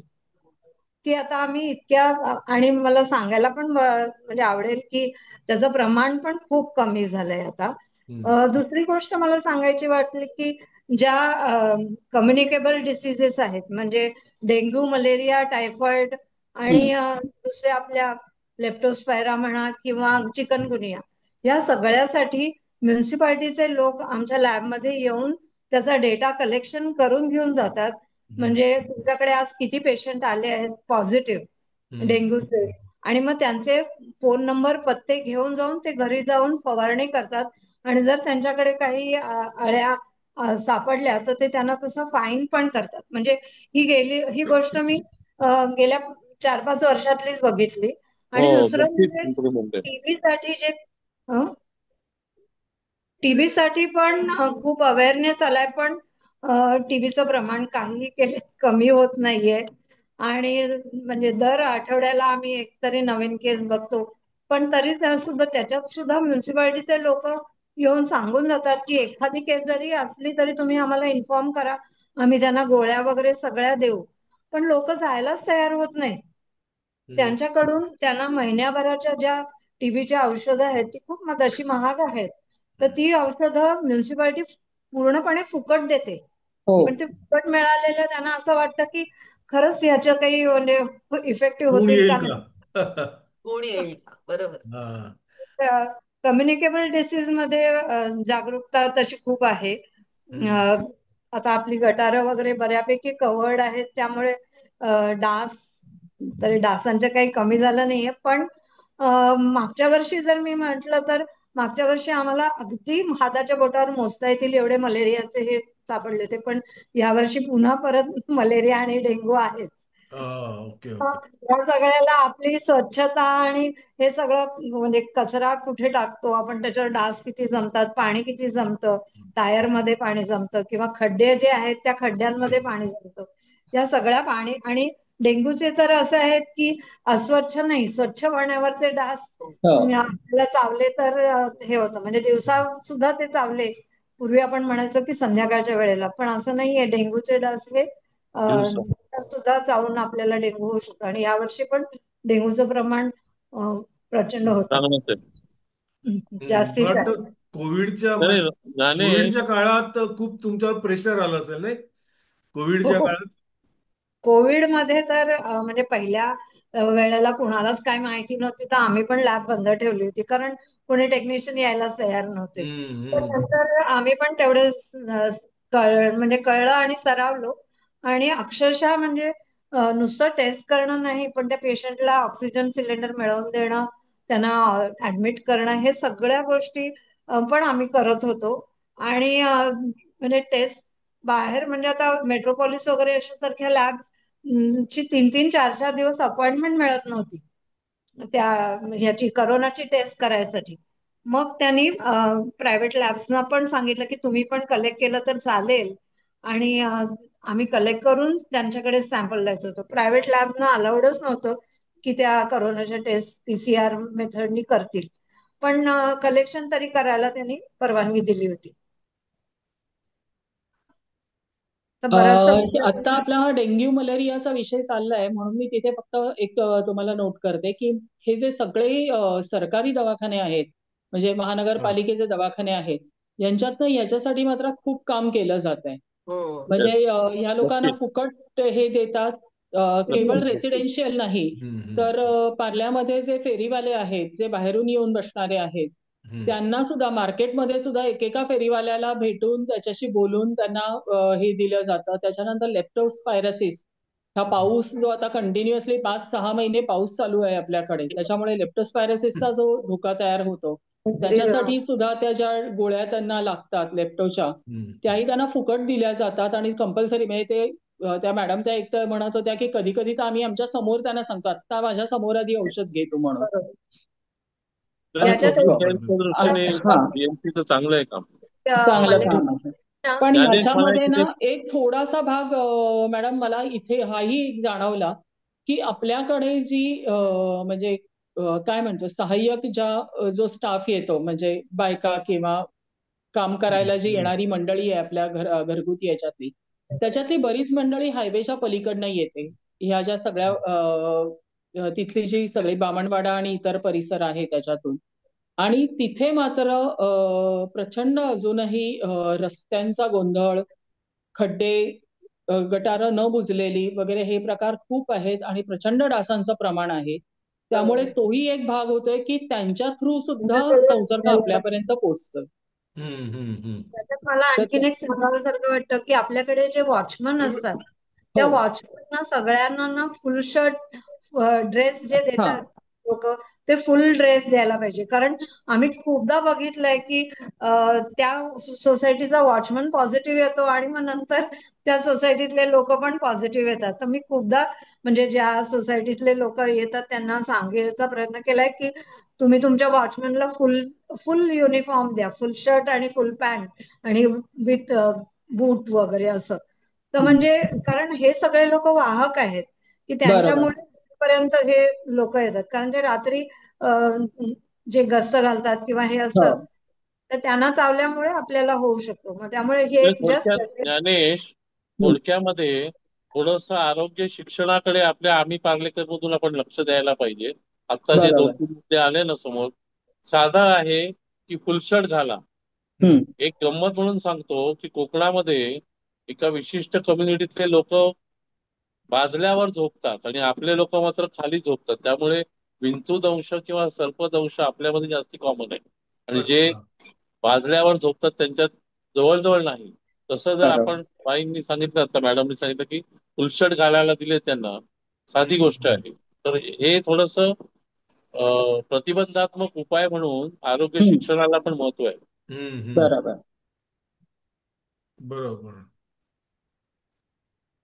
नाही, तुम्ही मगाशी काहीतरी म्हणत डॉक्टर डॉक्टर पिंगळे, तुम्ही मगाशी काहीतरी म्हणत होतात. हो हो, तेच मला सांगायचंय की एकतर आरोग्य शिक्षण प्रतिबंधात्मक म्हणून सांगायला पाहिजे आपल्याला लोकांना. हम्म, आपल्या हम्म, आम्ही पार्लेकरच्या अंकातून आपण ते करू शकतो. हम्म, हम्म, आणि बाकी तर बहुतेक मुद्दे आता आपण घेतलेलेच आहेत. बरोबर बरोबर. नाही, विनय, तुला काय पुढे अजून? नाही, मला असं सगळ्यांशी मी सहमत आहे, पण कसं आहेत ना, बऱ्याचशा योजना असतात त्या नॅशनल लेवलला असतात. मलेरिया हम्म. कंट्रोल, टीबी हम्म, कंट्रोल. त्यामुळे बरोबर. आता आता सेकंडरी टीबी कंट्रोलची ट्रीटमेंट कुठेच प्रायव्हेटला मिळूच शकत नाही. हम्म, नाही. तेव्हा हो, जे सेकंडरी टी जे असतात ते सगळे म्युन्सिपाल्टीतच मिळतात. त्यामुळे आता हो, सरकारची रचना सुद्धा चांगली झाली आहे. माझं चांगली फक्त झाली. एकच आहे की धर्मादाय संस्थांनी आहे ना, त्यांनी खरोखरच सेवा द्यावी, त्यामध्ये स्वार्थ ठेवू नये. त्यामुळे काय होईल की जे जे काही योग्य पेशंट असतील त्यांना योग्य ती ट्रीटमेंट मिळेल. आणि आपण जे म्हटलं की सर्व हल्ली माणसं इन्शुरन्स घेतात, त्यामुळे प्रत्येक हॉस्पिटलमध्ये असं आता आपली सरकारी पण काही संस्था आहेत त्या अवेलेबल आणि तिकडे यायला पाहिजेत. सगळीकडे तिकडे लोकांचा फार त्रास होतो, असं हम्म, आणि माझं मत ह्याच्यातला अजून एक अँगल सर असा आहे आहे. की गेले म्हणजे म्युन्सिपाल्टीच्या निवडणुका ज्या आहेत त्या गेले 2 ते 3 वर्ष झाल्याच नाहीये. हम्म. हो, म्हणजे ड्यू झाल्याला सुद्धा आता म्हणजे आता जानेवारीत होतील अशी आपण अपेक्षा करतोय. बरोबर. पण गेले 3 एक वर्ष जवळजवळ नगरसेवकच नाही ही अवस्था आहे. हम्म, हम्म, त्यामुळे अनेक ठिकाणी ना जो एक राजकीय रेटा द्यायची गरज असते सरकारी हम्म. याच्यामध्ये. म्हणजे हम्म, आता या म्युन्सिपाल्टीच्या दवाखान्यामध्ये अनेकदा स्टॉक नसतो. औषधांचा स्टॉक कमी असतो. जसं आता सध्या आपली ह्याची काय म्हणतो आपण कुत्रा चावल्यानंतरची जी इंजेक्शन्स रेबीज. आहेत रेबीज हा वॅक्सिन. रेबीजची ती त्याचा स्टॉक फार कमी पडतोय. किंवा अँटीरेबी. अनेक ठिकाणी म्युन्सिपाल्टीचे ते लोक सांगत होते की आमच्याकडे लिक्विड जी औषधं येतात किंवा मलमं येतात त्याचे हम्म, मोठे मोठे कॅन येतात. पण हे आम्ही द्यायचं कसं? लिक्विड औषध काय प्लास्टिकच्या पिशवीतनं नाही ना घालून देऊ शकत. त्याला हम्म, काहीतरी डबी बाटली काहीतरी द्यायला हवी. ते म्युन्सिपाल्टी देत नाही. हम्म, तर त्यांनी मला असं सुचवलं की तुम्हाला ज्या वेळेला काही सामाजिक काम करावंसं वाटेल ना त्यावेळेला आमच्याकडे अशा रिकाम्या बाटल्यांचे स्टॉक्स म्हणजे हम्म, हम्म, अर्थातच नवीन बाटल्या तर असे जर आम्हाला दिले तर आम्हाला ते फार बरं पडेल. कारण आम्हाला पेशंटला सांगायला लागतं की बाटली घेऊन ये त्याच्याशिवाय औषध नाही देणार आम्ही. हम्म. आणि म्हणजे तो ते माणूस चालत इतक्या लांब परत बाटलीसाठी नाही जात. बरोबर. नाही, इथे त्यामुळे हा राजकीय म्हणजे त्याची राजकीय साखळीमध्ये कार्यकर्त्यांचा उपयोग होतो इथे. हा हा म्हणजे ह्या साखळीमध्ये गॅप्स खूप आहेत मध्ये मध्ये गॅप म्हणजे जे खूप आहे. काम कर हा. Correct correct. किंवा हे आता जे ऑपरेशन टेबल वगैरे मिळत नाहीये याला सुद्धा राजकीय रेटा मिळू शकत नाहीये. कारण हम्म, ते लोक ऑफिशियली नगरसेवक नाहीच आहेत. त्यामुळे त्यांच्याजवळ फंड्स पण नाहीयेत की ते हम्म, स्वतःच्या फंड्स मधनं काही तुम्हाला हे करू शकतील असं. बरोबर. आणि ते हे अधिकार नाही त्याच्यामुळे ते रेटू शकत नाहीये. हाही एक प्रॉब्लेम त्याच्यामध्ये हे आहे. हो, अगदी बरोबर आहे तुझं म्हणणं. कारण आम्ही पण म्हणजे आपले जे नगरसेवक आहेत आता ते माझी म्हणता येतील, माझीच आहे. तर ते आमच्याकडे आम्ही जे थॅलेसेमियाचं काम करतो हो. त्याच्यासाठी गेलो होतो की हम्म. तुमच्या points मधून किंवा त्या ती जी टेस्ट आहे त्याला थोडी कॉस्ट येते. बरोबर. HPLC हम्म, हाय परफॉर्मन्स लिक्विड क्रोमॅटोग्राफी म्हणून बरं. हम्म, त्यांनी बरोबर अचूक निदान होतं. तर आम्ही हम्म. कॉलेजमध्ये जाऊन ह्या टेस्ट करतो. तर हम्म. त्यावेळेला जर आम्हाला फंडिंग कुठून मिळालं तर हम्म. आम्ही जास्त मोठ्या प्रमाणावर हे करू शकू बरोबर. असं वाटतं. तर ते म्हणाले की हो आम्हाला निवडून द्या मग आम्ही बरोबर. किंवा शहाजीराजे रोडवरचं जे मनोहर पर्रीकर दवाखाना आहे जो बांधून म्हणजे त्याचं रिनोव्हेशन होऊन तिथे 4 मजली बिल्डिंग उभी राहिली. पण तिथे अजून सुरू काहीच होत नाहीये. चार पण कागद त्याच्यासाठी सुद्धा झाले. तो रेटा पुरेसा होत नाहीये. त्यामुळे बरोबर आहे. पण तू म्हणजे म्हणालीस आमदार की सेवक नाहीये तर खरं तर इथे आमदारांनी आणि खासदारांनी थोडासा इंटरेस्ट तिथे दाखवून काहीतरी करायची गरज आहे याचं इथल्या. निवडणुका झाल्याशिवाय नाही व्हायचं. होईल होईल, पण आशावादी निवडणुका राहूया, हा. निवड पॉझिटिव्ह. त्यामध्ये तर निवडणुका झाल्यानंतर का निवडणुका व्हायच्या आधी त्यांच्याकडून करून घ्यायला पाहिजे. हो ना. हा, तसंही एक आहे. तोपर्यंत ते करतील निदान. नाही बाय द पण वे मला आपल्याला एक कॉमेंट्स खूप आलेत प्रेक्षक. हा बोल भाग्यश्री. हा, हा, नाही बरोबर. म्हणजे मला हे एकंदरीत आता आपण म्हणतोय की एक समस्या किंवा असं म्हणजे सरकारी हे, पण मला डॉक्टर पर्वतकरांना म्हणजे ते आता पार्ल्यात प्रॉपर प्रॅक्टिस मध्ये आहेत म्हणून प्रश्न विचारायचा आहे की म्हणजे तुम्ही तुम्ही नागरिकांना काय सांगाल की एखाद्या घरी एखादी इमर्जन्सी केस आली तर ऍक्च्युली म्हणजे पुढे कसं गेलं पाहिजे. म्हणजे जो ह्या आत्ताचे आपण सगळेजण बोलतोय की मग इकडून तिकडे जावं लागतं, इकडून तिकडे जावं लागतं, पार्ला बेसला जावं लागतं वगैरे वगैरे. सो तुमच्या दृष्टीने आयडियल स्टेप्स काय घेतल्या पाहिजेत. नाही नाही, कारण हे थोडं आता आपण म्हणजे सगळं गृहीत पहिली गोष्ट धरूयात. म्हणजे हं, पहिली गोष्ट सांगायची म्हणजे पार्ल्याचे सर्व नागरिक सुज्ञ आणि सुशिक्षित आहेत, त्यामुळे त्यांना बेसिक फर्स्ट एडची बऱ्यापैकी माहिती आहे. समजा त्यांना जर वाटलं की सर्वात जास्ती घातक इमर्जन्सी येते म्हणजे चेस्ट पेन, हो. खरंय. चेस्ट पेन असेल तर आपण जागरूकच राहायला पाहिजे की हा अटॅक असू शकेल. मग अशा वेळेला ईसीजी काढल्याशिवाय कुठलाही डॉक्टर किंवा वैद्यकीय सल्ला किंवा पुढे जाऊ शकत नाही, तेव्हा ईसीजी आपल्याला लागणार. हम्म. त्याबरोबरच काही टेस्टही लागतात, ब्लड टेस्टही लागतात. ह्या सर्व आपल्या पार्ल्यातल्या जवळच्या हॉस्पिटलमध्ये होतात सध्या तरी. हं. बरं. त्यानंतरचा जो हे आहे तेव्हा डॉक्टर त्यावेळेला सांगू शकतील की या हॉस्पिटलमध्ये अँजिओप्लास्टीची सुविधा नाही, तर पेशंटनी त्यानंतर पुढे जाऊ शकतात. बरं. दुसरी इमर्जन्सी येते ती म्हणजे स्ट्रोक. सध्या स्ट्रोक किंवा जो पक्षाघाताचा झटका असतो त्याला पण व्यवस्थित चांगली जर लवकर मोठ्या हॉस्पिटलमध्ये नेलं तर चांगली ट्रीटमेंट होऊ शकते. त्यामुळे आपण क्लॉट डिझॉल्व्ह करू शकतो किंवा व्यवस्थित त्यावेळेला पेशंटला चांगलं जर योग्य वेळेत जर ट्रीटमेंट मिळाली तर आपण करू शकतो. तिसरी इमर्जन्सी काय असते की सर्जिकल इमर्जन्सी असते, कुठे काय लागलं किंवा कट झालं. ऍक्सिडेंट किंवा असं. हा, हं. ऍक्सिडेंट त्यावेळेला सुद्धा जुजबी जी काय ट्रीटमेंट आहे ती पार्ल्यातल्या अवेलेबल आपण जे हॉस्पिटल डिस्कस केली तिथे मिळू शकेल. पण नंतरची जर समजा काही ट्रीटमेंट असेल, काही पेशंटना आवडत नाहीत काही काही छोटी हॉस्पिटल, मग ते जाऊ शकतात त्यांच्याकडे. तर माझ्या मते जी काही इमर्जन्सी सध्याचा पार्ल्याचा नागरिक आहे ना, तो डॉक्टरला घरी येऊन बघण्याचा मागे असतो जास्ती करून. तर हं. त्या त्या संस्थेमध्ये पेशंट त्याच्यामध्ये वेळ जातो. बऱ्याच वेळा बरं. असा पेशंट काय म्हणतात की वेळ जातो की बाबा डॉक्टर येत नाही येत नाही येत नाही करत, तेव्हा अशा वेळेला कशाही करून ॲम्ब्युलन्स बोलून इमर्जन्सी डिपार्टमेंटमध्ये जाऊन ट्रीटमेंट सुरू केली पाहिजे. कारण हा अतिशय इम्पॉर्टंट वेळ रुग्णांनी घालवू नये, एस्पेशली हृदयविकार आणि स्ट्रोक या बाबतीत. हा, नाही म्हणजे म्हणूनच हा प्रश्न होता की आपल्याकडे ज्येष्ठ नागरिकांची संख्या खूप आहे. हम्म. त्याच्यामुळे हे सगळं ते पूर्णत्वाला नाही, नेणं तरी नाही पण म्हणजे. तरी पण शेजारी वगैरे चांगली केअर घेतात असं माझा एक्सपेरियन्स की शेजारी विनय यंग विनय ती आता यंग म्हणाला माणसं ना, नेतात. विनयने जे 2 खरं इमर्जन्सी आहे. सांगितल्या हम्म. त्या बाबतीत एखादा डॉक्टर घरी येऊन अगदी विनयला जरी आपण बोलवलं तरी एक हाती तो जी ट्रीटमेंट आवश्यक आहे ती नाही देऊ शकत. फक्त ॲस्पिरिन बरं. देऊ शकतो मी बस, हा, बाकी काही ते देऊ गोळी शकणार देणं नाही. ह्याच्या पलीकडे काय आहे. हम्म. बरोबर आहे, बरोबर आहे. प्रोपिवाज ऍस्पिरिन ह्याच्या पलीकडे काय देणार. काही देऊ शकणार तर नाही. आता तुम्ही त्याच्यामुळे अँब्युलन्सचा विषय इमर्जन्सीला केला. पाठवणं लगेच हे महत्वाचं आहे. हा, अँब्युलन्स बोलवून तुम्ही पेशंटला ताबडतोब हलवायला पाहिजे, हे जे तुम्ही हे केलं.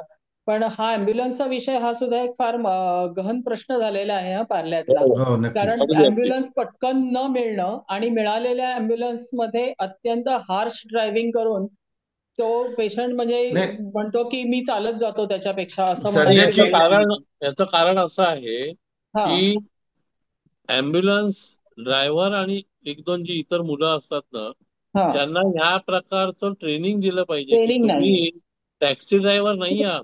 तुम्ही एका एक्झॅक्टली. रुग्णाला घेऊन जात आहात तर त्याची काळजी कशी घ्यायची आणि काय त्याला मदत केली पाहिजे एक माणुसकीच्या दृष्टिकोनातून ते त्याच्याकडे वेगळ्याच दृष्टीने बघत असतात. त्याच्यामुळे त्या वयाप्रमाणे रफ टफ असं सगळं चालू असतं त्यांचं वागणं. नाही, अहो, पण पेशंट प्रत्येक सुद्धा नागरिकाने भयंकर ना, पद्धतीने त्यांची उचल करतात ते. नाही, 5-6 ॲम्ब्युलन्सचे नंबर प्रत्येकाने घरी ठेवले पाहिजेत. एक करेक्ट. हो, नाही तर दुसरा, कारण ही अतिशय गरज आहे. गरज आहे. सरकारी ॲम्ब्युलन्स आपल्याकडे पण एक काय काय लोनिका चांगले आहेत. अँब्युलन्स ही चांगली आहे हो, सर्व्हिस. लोनिका चांगली आहे. लोनिका. बरोबर आहे सर. तुम्ही आता कमेंट्स आलेल्या सांगत होतात. आपल्याकडे खूप रिस्पॉन्सेस खूप आलेले आहेत. मी काही हम्म. रिप्रेझेंटेटिव्ह रिस्पॉन्सेस जरा वाचून दाखवतो. एक मिनिट हा.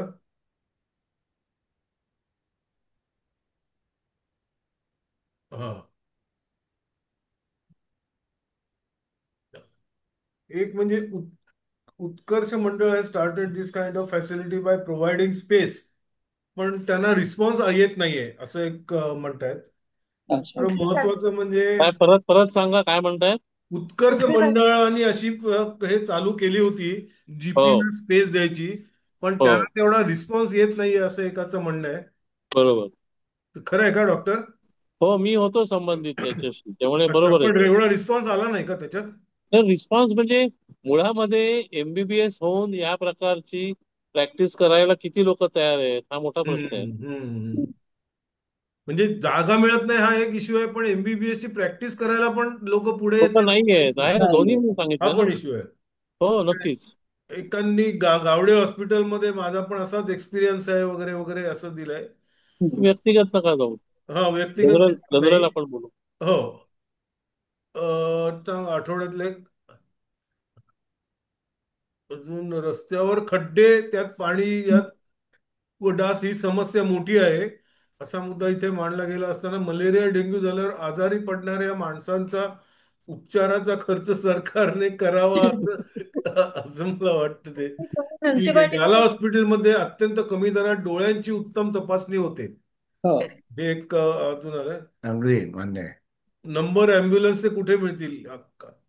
आम्ही करू प्रोव्हाइड हा, अँब्युलन्सचे आपण नंबर पार्ले तुम्हाला पार्ले प्रोव्हाइड करायला आपण हरकत करूया नाही. करूया. आम्ही पार्लेकर मध्ये आपण आपण करू. प्रोव्हाइड करू. नाही, चारुलता दुसरी काळे एक गोष्ट. म्हणतायत अत्यंत महत्वाच्या विषयावरची चर्चा, आणि ही चर्चा ऐकून आम्ही पार्ल्यात राहतो हा अभिमान निरर्थक वाटू लागला.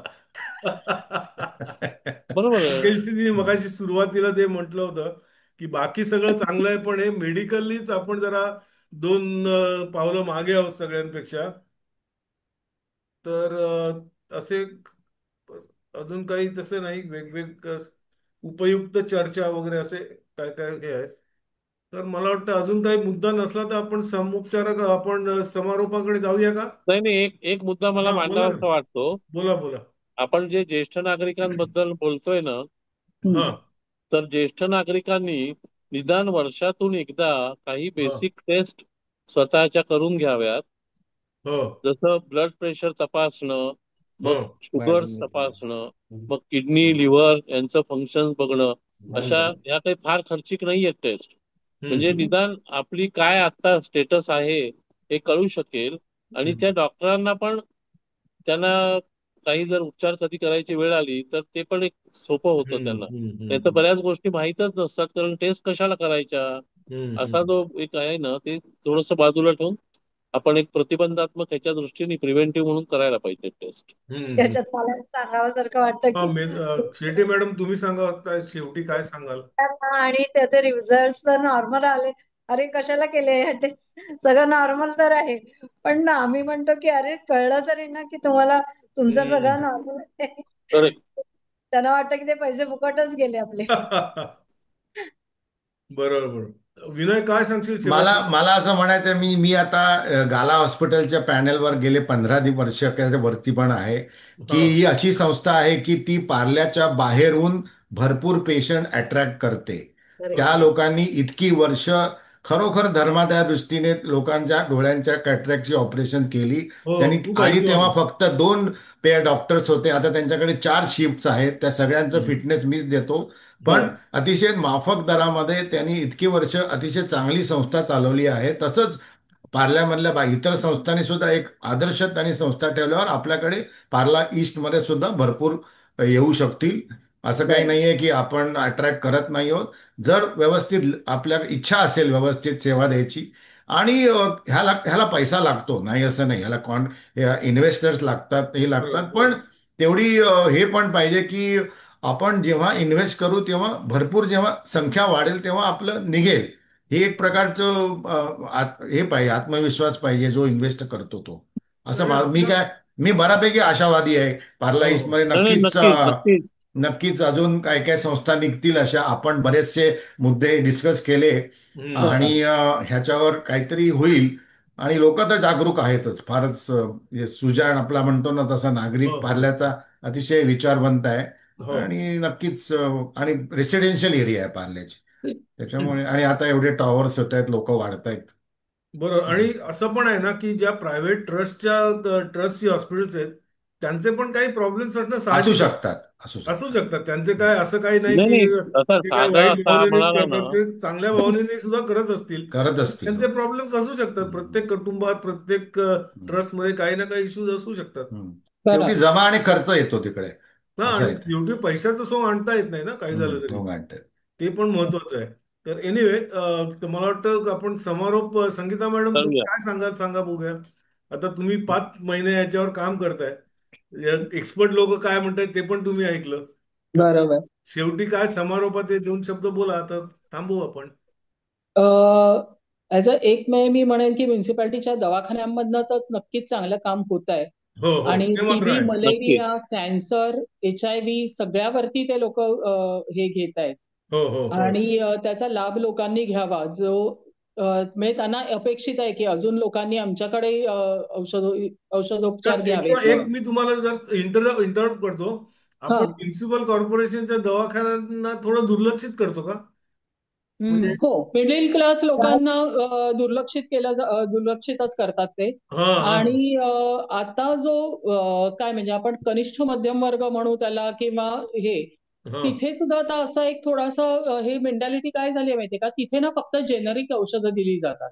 तर अच्छा. त्यामुळे तिथे बरं व्हायला काही वेळेला 1-2 दिवस 3 दिवस लागतात त्या जेनरिक औषधांमुळे. हम्म. तर हम्म. त्यांना असं नाही नाही पटापट इंजेक्शन दे, मी खासगी माणसाकडे जाणार, पटापट इंजेक्शन दे, मला दुसऱ्या दिवशी कामावर जायचंय.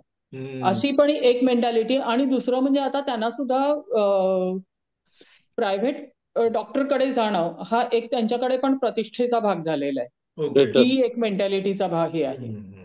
तर आणि दुसरा अजून एक त्याच्यातली काळजी म्हणजे अगदी या बामणवाडा परिसरातल्या लोकांनी हे केलं की नाही, आम्ही साधारण म्युन्सिपाल्टीच्याच दवाखान्यात जातो कारण आम्हाला फार कमीमध्ये किंवा 10 रुपयात औषधं मिळतात हम्म. म्हणून. हम्म. पण आम्हाला ना एखादा प्रायव्हेट प्रॅक्टिशियन धरून ठेवावा लागतो कारण हे म्युन्सिपाल्टीचे लोक व्हिजिट करत नाहीत.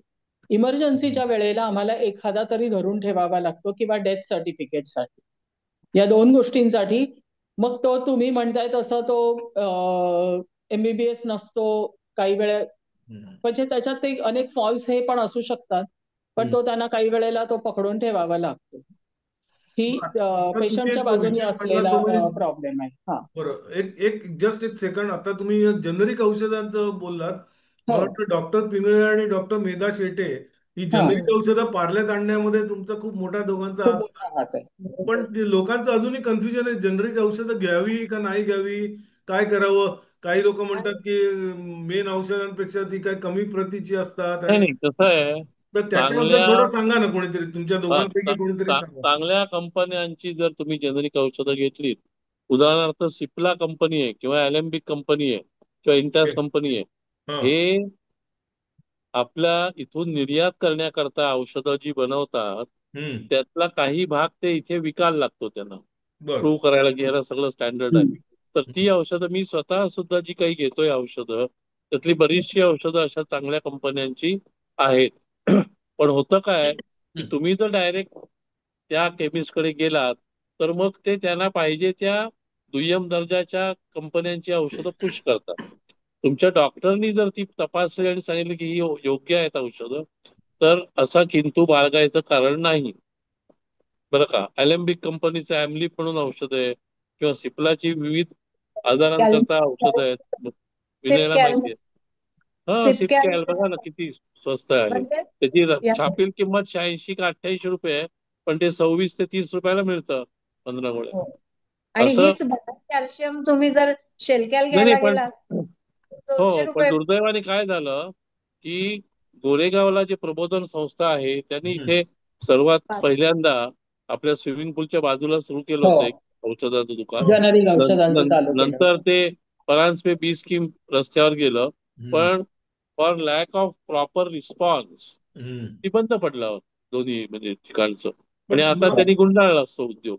नाही नाही तर हे मी काय म्हणतो, अजून आता मिळत नाहीत का पार्ल्यात जेनरिक औषधं? आहेत ना काही औषधं म्हणजे माझ्या दुकानं आहेत, पण ते कितपत खरोखर जनरिकचं, कारण माझा स्वतःचा अनुभव जो आहे त्याच्यामध्ये मी कधीच न ऐकलेल्या कंपन्यांची औषधं ते पुश करताना मी पाहिलेलं आहे रुग्णांना, आणि त्यांना काय माहीतच नसतं. म्हणजे सर, डॉक्टर, या विषयात आपण काम करण्याची गरज आहे मला वाटतं. नक्कीच आहे. म्हणजे डॉक्टरांनी सुद्धा काम करण्याची गरज आहे असं मला वाटतं, हो, नक्की नक्की. की बाबा आणि डॉक्टर योग्य मुख्य काय औषधं, होतं जनरिक माहितीये का? औषधं लोकांपर्यंत पोहोचवणं हे काम तर डॉक्टर लोकांचं नाही ना, म्हणून डॉक्टरांचं म्हटलं काम आपण आहे. प्रबोधन करण्याकरता आम्ही पार्लेकर मधून वेगवेगळे विषय मांडूया. हो, नाही नाही, या बाबतीत मांडलंच पाहिजे. जर जनरिक औषधं मी तर ऐकतो खूप स्वस्त पण असतात आणि तुम्ही म्हणतात क्वालिटी वाईज चांगली असतील, तर मला वाटतं ती हो, नक्की. जास्तीत जास्त लोकांपर्यंत नाही नाही, पोहोचवणं हे पण डॉक्टरांचं मुद्दा काम आहे. मुद्दा असा आहे ज्ञानेश, की डॉक्टरांनी म्हटल्याप्रमाणे चांगली कंपनी पाहिजे जनरिक हो बनवणारी. हो हो. सिप्ला, पण अलेम्बिक सारख्या ज्या कंपन्या आहेत त्यांचीच तुम्ही जनरिक घेतली पाहिजे. कुठल्याही असं जे ओळख पण नाही अशा ज्या कंपन्या असतात त्याची खरोखरच सबस्टँडर्ड असतात. त्यामुळे हा, हेच तर जनरिक घ्यायला डॉक्टरांचं पाहिजे. काम, नाही नाही, तुमच्यासारख्या आता बघा ना, डॉक्टरचं हो, हेच काम आहे ना, की मध्य चांगली जनरिक प्रदेशात औषधं झालाय कुठली ती प्रकार तो. लोकांपर्यंत पोहोचवणे. चालेल, हो, ते नक्की तेच बरोबर. मी करूया आपण. म्हणत होते सर तुम्हाला, की पेशंटला थोडीच औषधांची माहिती असते. हा, ते तर डॉक्टर जे डॉक्टरलाच माहिती लिहून असते देतो ना. औषध तेच तो जाऊन घेऊन येतो. नाही नाही, तो प्रॉब्लेम काय पॅरलल डॉक्टर औषध हे माहिती नसतात. नाही नाही, ट्रेड नेम असतात ना ती चेंज होत असतात. त्यांनी कंपनी हा, बघावी, कुठली कंपनी आहे ती समजून जेनेरिकचं घ्यावं. कारण लोकांना मोह इतका आहे, 1 रुपया म्हणजे त्यांना 100 रुपयाचा नक्कीच कमी वाटतो ना. हो, नक्की, बरोबर. हा, प्रश्नच नाही. त्यामुळे ते काय करतात, मला अजून कमी पाहिजे, अजून कमी पाहिजे, असं हा त्यांचं ते हा. नाही नाही लोकांचा नाही, तुम्हीच म्हणता हा घ्यायची संबंध आहे. बघा, याची 100 रुपये, पण हे हम्म. औषध घेतलं तर 10 रुपये, 10 रुपये आणि मग ते पुश करतात ते. पुश करतात. याच्यात मला आणखीन एक सांगायचं की इथे आपल्या पार्ल्यात 2-3 दुकानं अशी आहेत की जे जनरिक म्हणून देतात, पण ती जनरिक औषधाची नाही आहेत. अ, नाहीये. अ, आणि ते काय करतात की MRP वर 50% वगैरे तुम्हाला देतात, पण खरं तर जनरिक परचेस कॉस्ट औषध, खूप कमी असते. हा म्हणजे आता कॅल्शियम जर म्हटलं 100 रुपये बाहेर असेल तर ते 10 रुपयाला जनरिक मध्ये मिळतं. हो, हम्म. नक्कीच. तो वेगळा मुद्दा आहे मॅडम, फार्मासिस्ट लागेल त्याला आपल्याला हो आणायला हो. हो हो हो. त्याच्याबरोबर. ते ते दुकानं वेगळा एनिवे, पण मला मुद्दा आहे, वाटतं बरोबर आपण आहे तुझं. समारोप करूया आता. आता मला वाटतं लोक, एक समारोप करूया, पण या नोटवर करूया की चांगली आणि जेन्युइन जेनरिक औषधं पार्ल्यात जास्तीत जास्त अवेलेबल कशी होतील यावर आपण काम करू शकतो. येस. आणि नक्की. दुसरी गोष्ट मला असं वाटतं की सामाजिक संस्थांना आपण थोडी गळ घातली पाहिजे, की जीपी लोकांना थोडं कन्सेशनल किंवा फुकटात काही आठवड्यातून 1 दिवस 2 दिवस बसायला जागा द्या. असं काहीतरी करेक्ट. एक बरं. आपण हा म्हणजे डॉक्टर मागे आपण एक प्रयत्न करेक्ट केला करेक्ट. होता तसा, तसा परत एकदा करूया. अजून ठीक काय? आहे. म्हणजे सर मला इकडे हे सांगायचं आहे, म्हणजे मगासपासून आपण हा. एक जनरल बोलतोय, तर मला असं वाटतं की इतर सगळ्या कार्यक्रमांच्या बाबतीत त्या त्या ते ते ग्रुप एकमेकाशी इंटरकनेक्टेड असतात. हो वैद्यकीय म्हणजे क्षेत्रातली पण अशी एक पार्ल्यात चेन तयार व्हायला पाहिजे, चेन तयार व्हायला की हवी. प्रत्येकाला इकडे नसेल तर तुम्ही तिकडे तिकडे, म्हणजे हे एक हम्म. गाईडलाईन असं, हा हो पण हो एक ग्रुप होण्याची गरज आहे. जसं आपण म्हणजे छोट्या छोट्या साहित्यिकांची मंडळ आहेत किंवा लायब्ररी किंवा असे अनेक, किंवा एंटरटेनमेंट बरं. प्रोग्रामचे माणसं एकत्र असतात, हो अशा हो. ज्या चेन आहेत. किंवा आता ब्लड डोनेशनसाठी पण समजा कोणी आवाहन केलं तर अनेक संस्था पुढे येतात, सामाजिक संस्था बरं. पण इंटरकनेक्टेड आहेत. हा. वैद्यकीय सुविधाच अशी आहे की ती अशी विस्कळीत आहे. स्कॅटर्स म्हणजे विस्कळीत आपापली आहे. कामं ते लोक करत असतील, पण त्याच्यामध्ये एक प्रकारचं म्हणजे कनेक्टिव्हिटी नसल्यामुळे ना, असं जरा थोडं हे वायर असल्यासारखं वाटतं. बरोबर. बरोबर आहे ना? येस. म्हणजे डॉक्टर, तसं महाराष्ट्र मेडिकल असोसिएशन आहे तशी विलेपार्ले मेडिकल असोसिएशन पाहिजे, हो, असं त्यांचं म्हणणं आहे. त्यांचे चेअरमन डॉक्टर सुहास पिंगळे. ना पोस्ट. चला, एनिवे, थँक्यू. खूप छान चर्चा झाली आणि बरेच आपण हे घेतले, मुद्दे बरेच घेतले. त्याच्यात मुद्दे घेतले. आणि एक्सपर्ट लोक आपल्याबरोबर होते, डॉक्टर पिंगळे होते, डॉक्टर विनय पर्वतकर होते, डॉक्टर शेटे होत्या. तर चांगली हे झाली, मला वाटतं खूप माहिती लोकांपर्यंत पोहोचली. आणि मला वाटतं विनय जसं म्हणाला तसं आपण आशावादी राहूया की पुढे पार्ल्यातल्या वैद्यकीय सेवा सर्व बाबतीत चालतील. प्रायमरी, सेकंडरी, टर्शियरी ह्या सुधारतील. आणि विलेपार्ले जे इतर सर्व क्षेत्रात जवळजवळ 1-2 पावलं पुढे आहे. आणि याच क्षेत्रात असं दिसतंय की 2 पावलं मागे आहे की काय, पण तशी हम्म. परिस्थिती आता राहणार नाही. आणि या क्षेत्रात सुद्धा विलेपार्ले चांगली प्रगती करेल. आणि सगळ्यांना, सगळ्या पार्लेकरांना या निमित्ताने उदंड आयुष्य आणि चांगली हेल्थ अशी आपण याची इच्छा करूया. येस. आणि हा कार्यक्रम इथेच संपूया. तुम्ही सगळेजण इथे आलात, तुमचे खूप खूप धन्यवाद. खूप आणि आम्हाला चांगली चर्चा झाली. अशा एका म्हणजे तुम्ही वाचा फोडली आहेत. आणि आम्ही पार्लेकर तर्फे असं आयोजन केलंय हे पण खूप चांगलं झालंय, म्हणून अगदीच. तुमचे आभार मानतो. खूप थँक्यू. आभार, खूप आभार. थँक्यू. दर महिन्याला आपण थँक्यू. वेगवेगळ्या विषयांवर असं फेसबुक लाईव्ह करतो. यावेळेला मेडिकल, आणि मुख्य म्हणजे तुम्हाला सांगतो, हे करण्याचं कारण म्हणजे गेले 5 महिने आम्ही हा विषय आम्ही आमच्या ऑफिसमध्ये खूप लावून चर्चेला धरला जातो. होता. कारण आम्ही 5 महिने त्याच्यावर लेखमाला चालवले. संगीता बेरे दर वेळेला बऱ्याच ठिकाणी जाऊन येतात, लोकांची चर्चा करतात. मग ती चर्चा आमच्या ऑफिसमध्ये सगळी आम्ही परत ती चर्चा करतो. तर त्याच्यामुळे खूप हा विषय सगळ्यांच्याच जिव्हाळ्याचा आहे. आणि त्यामुळे मला वाटतं सगळ्यांनाच उपयुक्त अशी चर्चा आपण आज केली. थँक्यू. खरंच मजा येस, आली. मजा आली धन्यवाद. ही म्हणण्यापेक्षा चर्चा उपयुक्त फार चर्चा सुंदर झाली. झाली आणि याच्यामध्ये मला एवढंच फक्त वाटेल की डॉक्टर्स कडनं आणि सामाजिक संस्था आणि पार्लेकर या सगळ्यांकडनं या सगळ्या गोष्टींसाठी एक रेटा आपण सगळ्यांनी मिळून तो द्यायला हवाय. हो, त्याच्याशिवाय हा पुढचा सगळा मार्ग सुकर होणार नाही. तेवढं बरोबर. नक्कीच, नक्कीच. बरोबर. नक्की. चला, येस, थँक्यू. धन्यवाद. थँक्यू. थँक्यू. धन्यवाद. ओके.